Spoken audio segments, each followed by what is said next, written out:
One of the things that I love about audiobooks is just how the people who are reading the story will get into the story. They'll make different voices, they'll add some little sound effects here and there to just really get you into the story. And sometimes before you know it, you're like, oh wait, I gotta turn this off. Darn it, 5 more minutes? Yeah, 5 more minutes, one more chapter. Right? Just 2 more pages? How about it? What's up, College Station? I'm Grace Hallowell, and today I'm joined by Makenzie Kubacak, our Youth Services Librarian at the Larry J. Ringer Library. Hi, Makenzie. Hi, how's it going, Grace? It's going well. Welcome to the show. We have a lot of things to cover today, and I am so excited to highlight the Larry J. Ringer Library. Yeah. I am a big fan of libraries. I grew up going there as a child, so your area of expertise is something that is very near and dear to my heart, and y'all have a lot of great events coming up, as well as different resources for both children and adults. Definitely. So let's kind of start things off by talking about a little bit about you and what you do. Yeah, so I am the children's librarian over at the Larry J. Ringer Library. So this is the one that's in College Station. It's right across the street from A&M Consolidated High School. And some of the stuff that I do over there is I'll put on different programs for the kids. So for instance, we just had Storytime this morning. We'll do different stories and songs for infants, toddlers, kids in pre-K. We'll sometimes have older siblings come along and we'll be like, all right, kids, y'all want to help show your siblings how to do this stuff or show your parents? And then we'll also have scavenger hunts for the kids, lots of different passive activities. We've even got a thankful turkey feathers right now where the kids can write or draw on a turkey or on a little paper feather, something they're thankful for, and then we'll add it to some turkey cutouts that we have. And just something that, gets them excited about coming to the library and shows them all the different things that they can do there. Yes, and it's more than just books. Yes, definitely more than just books. So what is something that drew you to getting into the world of being a librarian? Was it something that started when you were very young or something you just kind of fell into? I kind of started when I was young. It was a journey over the years. I've loved books from a young age. I enjoyed doing picture books, and then the book that really got me started in loving books was Harry Potter series, a classic one. Yes. I had broken my arm when I was little. I had to stay, get a lot of bit of rest, so that's when I decided to read the books, and I just fell in love with them, and I read. There were only 4 books out at the time, so then I got to go through the process of the big release parties for 5 through 7. And that's something I feel like they don't really do very often anymore. I know when we were growing up, that was like the stay up till midnight, the new books coming out, you dress up, you go to your bookstore, and it's a big celebration, but I feel like now the books just come out and you get them online or wherever. Right? It depends. Yeah, I know they did a big event at some of the local bookstores for Sunrise on the Reaping, the new prequel one for Hunger Games. Okay. And then I believe for one of the Fourth Wing books, they did do a release party. But yeah, it used to be this was the highlight event. So maybe more bookstores, they've been seeing lots of people come for those. So maybe they'll start doing some more of those. Yes. I'd be up for going to some more. Yes, me too. So how long have you been with the Larry J. Ringer Library? So I have been with this library for almost 4 years, and it was neat actually whenever I was getting my master's to be a librarian, because you have to have a master's to be a librarian. Which is something I don't think a lot of people know. Yeah, no, I didn't even know that until I was in high school. I was talking to some librarian friends that I had at the time, and they told me, you should go get your master's to be a librarian. I was like, you have to get a master's to be a librarian? Yeah, it's definitely a job that you think, it's just books, but no, there's a lot more that goes into it. And I'm happy to say that as I was getting my master's, I learned just how much in-depth work is being done in the library, and I loved getting to learn all about those different things and getting to apply those in my job. And, then I would have siblings sometimes who were like, you got to get a master's, and then I would start listing off all of the different things that we'd be doing, and they're like, oh, yeah, do tell me more. So what is one thing, going off of that you wish more people knew about what it is that you do, or just libraries in general? One of the things, I wish people knew about the library was just how many different things are available to them there. Like you're saying, we've got a lot of different programs. We've got stuff for kids, but we also have stuff for teens, tweens, so 8 to 12 years old. We've got stuff for adults. We've got stuff for senior community members. We have just the big programs that go on, but then we always have different passive activities that are going on as well, just to have something fun to do while you're in the library. And letting people know as well. We'll go do a lot of different outreach events and let people know about the different resources that are available at the library, different events that we have going on. And we'll have so many people who are like, oh, yeah, I didn't know you guys did that program. We've been looking for something like that. I was like, well, come on down. Yeah, we'll be happy to have you. Yes, we are always happy to have people visit the library. Yes. What is your favorite thing about your job? I'm sure there's so many things. Ooh, yes, so many different things. One of the things that I love the most is whenever I'm talking to a family and they say that, maybe they've had one of their kids is, they're looking at some different books, but they're just not really into reading, which is understandable. It takes finding the right book, I like to say. And then whenever I share some with them and their eyes light up a little bit, and you see them getting excited about it, and then they come back in the next time, and the parents say they loved that book. They're getting more of them. They're so excited about reading it. I'm like, yay, this is awesome. I was one of those kids where I wasn't really excited about reading at first, but it took me finding the right books. And I was a big fan of I think it was a little mouse called Ricky Ricardo. Yes. Or something like that. Ralph S. Mouse, was that one of them maybe? Something like that, yeah. There's a good few mouse stories out there. And I was like, oh, wow, yeah, I guess reading can be fun. I just had not found the right book for me. So if people have any questions about what we're talking about today, where can they find out more information? Ooh, yes. So we have a few different ways that you can keep in touch about all the different things that are going on at the library. So you can follow us on social media. We've got Instagram, Facebook, Twitter, or X. We also have a bi-weekly newsletter that the community members can sign up for, and we'll list on their programs that are coming up during those 2 weeks, ones that are coming up later on. We even have a little history corner with the Carnegie Library on there, and they'll share some fun tidbits and stories about Bryan College Station. I love whenever they were sharing some about the history of Reveille. Yes. A couple months ago. That was really fun. Yes, Reveille is definitely a special part of our city here. Definitely. So for residents who might not visit very often, can you give us an overview of the services offered at the library? Yeah. So we have, of course, lots of different books. We have picture books, board books, chapter books, nonfiction books, biographies. We also have historical documents, especially over at the Carnegie Library. We have different programs for families of all different ages. We also have, you can come if you want to see the city budget. We've got a copy of that over at the library. We have community tables where you can see different programs going on throughout the community, as well as we put out a couple different puzzles that the community members can help work out with. And we have DVDs, we have language learning resources. And we even have conference rooms, meeting rooms, and study rooms that the public can book for various programs or to get together and study. And those are all great resources to have. That is, I feel like when I think of those things, I used my college library, and that was something during my studies that was offered for me. But when I graduated, I never really thought, oh, I might need this someday. Where can I do that again? Exactly. And your local library is definitely the place for that. And can you share a bit about how technology and digital resources, things like ebooks and audiobooks, Yes. or online databases, how that plays into things that you do? Yeah, so we've got a bunch of those available as well because especially with all of us becoming more technologically savvy these days, we all have either a tablet, a cell phone, or a laptop, especially one that might travel with us. So we do offer through 3 different sources ways that you can access books electronically. So there's Libby, Boundless, and Hoopla. And then Hoopla, especially, that one offers DVDs that you can just watch right there on your phone or some different TV shows. And that's completely free with your library card. We also offer a streaming service called Canopy. So again, not Netflix, but you can still get a lot of different documentaries, movies on there, a lot of PBS TV shows for the kids.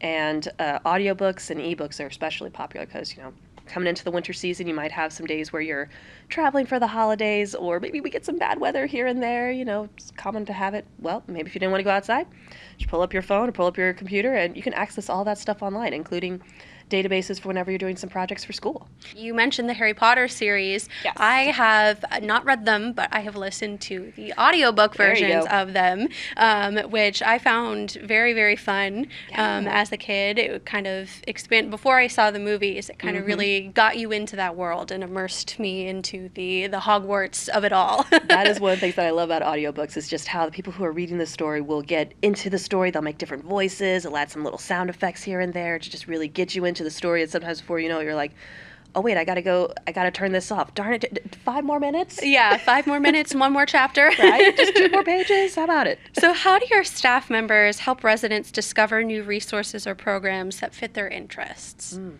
So definitely one of the ways that we'll do that is just by having just conversations with them whenever they come up and they might be talking about different books that they like, or if they're looking for some new ones. And then if that we happen to have some programs that go along with those interests, then we'll share about them. We have what we call our tech center, where we have our printer, we have a 3D printer in there. We've also got a fax machine in there, all of which are available to the public. And we'll show them all of the different flyers that we have for our programs. And so that way people can take a picture of it if they want to. They can see when it is, what's going on in that program, how often it meets. So for instance, we've got a few different book clubs. We have a mystery one, we have classics, we have a teen comic book club over at the Bryan Library. Yeah, just definitely just as we're chatting with them, or sometimes when people call in and say, hey, I'm interested in this. Do you have anything like that? And all of these resources are available to our College Station residents with the use of a library card. So how do people sign up to get a library card? Do they have to do it in person? Can it be done online? And what sorts of things does the library card provide? Yeah, so definitely recommend to come in person just because it's a really quick process. You'll need to bring in a government-issued ID, so your driver's license. But now we also know that we're a college town. We've got a lot of people who are from all over here. Yeah. So maybe your driver's license doesn't have your current address on it just yet, or you haven't gotten your new license just yet. So just bring in a piece of mail that has your current address, or you could also bring in a lease agreement or a utility bill, and just something that shows that you live here in Bryan College Station, and then it's free to get your library card. If you do live outside of the county, there is going to be a fee per year to have a library card. It's about $35, so not too bad. But then again, that's good for the whole year. And having the library card allows you to check out books, DVDs. You can use those to book our conference rooms and our meeting rooms. You can also book a study room up to a month in advance. So especially we're coming up on finals time, yes. So you can make those reservations for those study rooms because they go quickly, I assume. They do, yeah. Especially once we get a couple weeks into school, they are full almost every day. So good time to go ahead and call it ahead of time, make a reservation for that study room. The events that we have going on, one that we'd like to talk about is the Great Promise for American Indians event. So that is starting soon. Can you tell us a little bit about this program? Yeah, so we're really excited to have this group out. So they'll be coming out and sharing about various Native American tribes and share about their heritage, their culture, different traditions and stories that are a part of that tribe. And then this way it gives a chance to the kids, they can connect all of those different stories that they've heard about in their history classes or books that they've read. They get to see those and make those connections. And they'll also get to see different tribal dances that they'll be doing while they're wearing their ceremonial gear. That is something, I remember going to similar events to that. I'm from up north. I know I mention this on the show all the time. I'm a Pennsylvania native, and there are a lot of Native American and Indigenous reservations in that area that put on similar events like this. And it is something that I find very, very impactful, especially as a kid, because you hear all these stories, and putting those faces to the stories that you read about is very impactful. So why is it important for the library to host these types of events? We love doing programs that just show all different walks of life, all different cultures, all different heritages. And just that way, kids and adults alike can be learning about all these different things and seeing, okay, maybe here's some differences, but here's areas where we're similar, things that are very important to this culture and to this one as well. And it's just a great moment that we get to walk through history ourselves and get to learn about all of these different people and cultures all around us. And there's 2 performances this year. So one's at the Ringer Library and one is at the Mounts Library in Bryan. So how can residents attend, and what do they need to know about purchasing tickets? Yes, so all of our programs at the library are free. So we do have tickets for seating. This is just to help us know how many people we've got coming into the room. So we give those out 30 minutes before the start of each program. So at Ringer Library, the program is going to start at 10:30 a.m. So we'll start handing out tickets at 10. We definitely recommend to get there a little bit earlier if you can. And we'll try to get as many people into the room as possible. And then at Bryan, that program is going to be at 1:30. So we'll start handing out tickets at 1 o'clock. And you'll just give us your tickets as you're coming in. Come in, pick out your seat, and then we'll get started with the show. And remind us one more time when the Yes. date of these performances So are. that'll be November 11th, so next Tuesday. Gotcha. So it's going to be coinciding with Veterans Day, and we're also going to give some shout outs to various Native Americans who have served in the armed forces in the U.S. and give a little shout out to that history. The event is funded through the Texas Commission of the Arts and the Friends of the Library. Mm-hmm. So how do partnerships like those help make these programs possible? Yeah, so these partnerships help us to cover funding for these different programs. So Texas Commission on the Arts, for instance, they will connect people with all of these different performers, let them know, like, hey, if you're looking for this kind of show, here are people who meet that criteria. If you're looking for that kind of show, here are some others who meet that, like, comedy, theater, historical things or different cultures. And they get grants that then organizations can apply for, and it'll cover half the cost of the funding. So that allows us to get more people booked to come out throughout the year, and then we're especially thankful to the Friends of the Library who do different fundraising events, and that's where we primarily get our funding for our different programs to pay for these performers to come out. So they'll do book sales throughout the year. We've actually got a book, they're going to do a book sale over at the Bryan Library this Saturday. And funds raised from that, again, they help us to book performers, cover cost of doing prizes for different activities, get supplies for our different programs, such as craft supplies. So we really appreciate them, helping us to have the programming fund, and then organizations like Texas Commission on the Arts to help give us those little discounts or help cover the cost of the programs. So another big event coming up is part of the author series featuring Yeah. award-winning author Martha Wells. Can you tell us about that event? Yeah, so neat thing about the author series, we'll try to get different authors who are local or especially like throughout Texas. And Martha Wells she is someone who lives here in Bryan College Station. Yes, so local. Yes, very local. So we're really excited to have her out. And neat thing about, she's done lots of different fantasy and sci-fi books. She's even done some stories for Star Wars and Stargate Atlantis. Oh, wow. And she's got a series currently called Murderbot.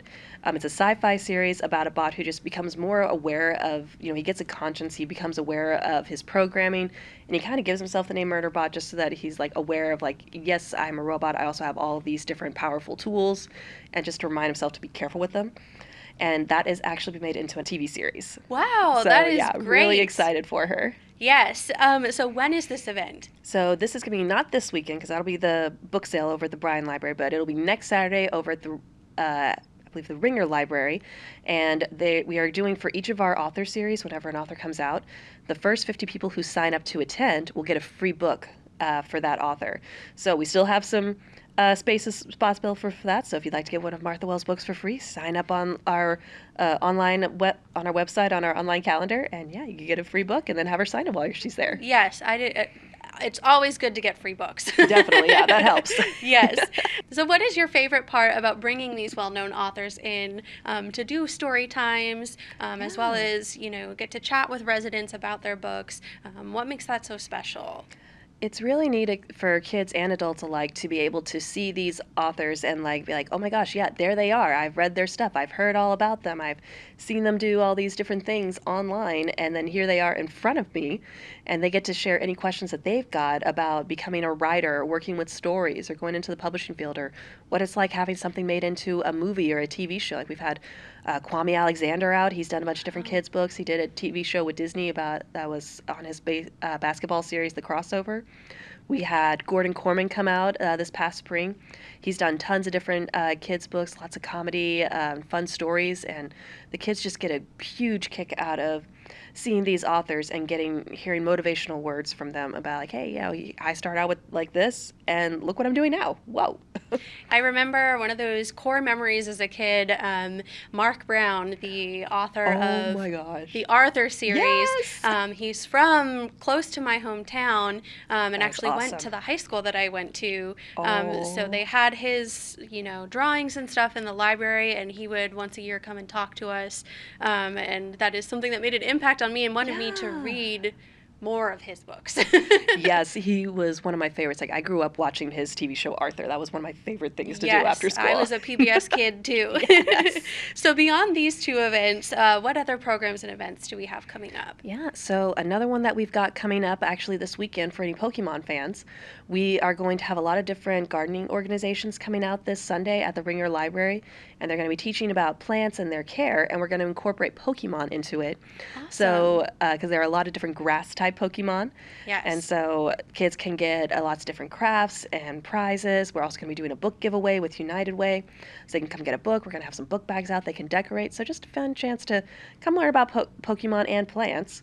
And then we also have, we're really excited for this every year, the Ballet Brazos. They come out and they do a shortened performance of the Nutcracker at each of the libraries. We've been doing this since about 2017. Fun. And they'll just do a shortened performance because, it's about an hour and a half long, but then they'll come do about a 30-minute performance. And this way kids who are, 5 years old, they may not want to sit through the whole performance just yet, but they still get exposed to it. They get to see all of these famous dances, hear those tunes. And I love getting to look out into the audience as they're doing this, and I'll see little kids start getting up and kind of like dancing along. Yes. To them, like wanting to be just like the ballerinas who are out on the performing on our stage. Yes, absolutely. So for those people who haven't visited the library in a while or have never been, what is one thing that you would tell them about why it's worth stopping in? Definitely. The libraries are this great community hub in the cities. You can come in there and do all these different programs, and you can meet other people who have the same interest as you. Or if you're just looking for a quiet space to come hang out, read, chill, maybe work on some homework or work on a novel or work on drawing some comics for one that you've got in mind. We've got numerous study spaces throughout the library that people can come and just sit at. Also, we have numerous books and movies. We always try to get all the new stuff as quickly as we can.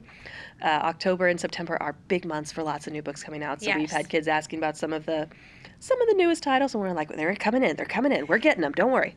Yes, just keep checking back. Exactly. And then especially at our library, we do not have a limit on the number of books or DVDs you can check out. Okay. So if you're wanting to, try out some stories or some movies, you're like, well, I don't know if I want to buy that just yet. Come on down to the library, check it out there. And then if you decide you like it, hey, we got a good few bookstores in town and DVD stores. But yeah, and like I said, you can check out as many as you want for DVDs. You can keep them for a week, books for 3 weeks. And then if nobody else puts a request in for them, it'll automatically renew one time. Awesome. But yeah. So again, where can people find out more information about the library? So yeah, lots of information. Some of the best spots are, we have a physical calendar that we'll print out every month, and it has all of the library's programs on there for the whole month. You can also find all of this online at bcslibrary.org/activities. And then you can also sign up for our newsletter, which again goes out every 2 weeks, shares about programs going on during those 2 weeks and afterwards. And then you can also follow Bryan College Station Public Libraries on Instagram, Facebook, and Twitter or X. So just a couple of different ways to keep track of all the different things going on at the library. So before we go today, we have a quick fun game of Would You Rather questions, all related to books in the library. Are you ready? I'm ready. Okay. Here we go.